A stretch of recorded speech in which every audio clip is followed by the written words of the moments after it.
আমাদের নিয়মিত মনিটরিং কার্যক্রমের অংশ হিসেবে আমরা আজকে অভিযানে এসেছি। আমার সাথে র্যাব আছে, পুলিশ আছে।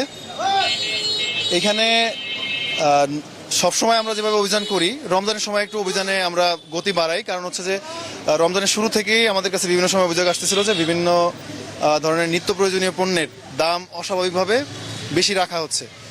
তো নিত্য প্রয়োজনীয় দ্রব্যের দাম যেন স্থিতিশীল থাকে, সেটার জন্য হচ্ছে আমাদের এই অভিযান। আমরা গত 2 ঘন্টা যাবত অভিযান পরিচালনা করছি। অভিযানে 5টি প্রতিষ্ঠানকে জরিমানা করা হয়েছে বিভিন্ন কারণে।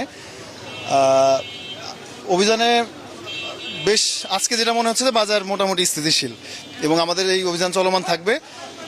পুরো রমজান জুড়ে আমরা জনমনের স্বস্তি ফিরিয়ে রাখার জন্য যেভাবে অভিযান করা দরকার আমরা সেটা পরিচালনা করব।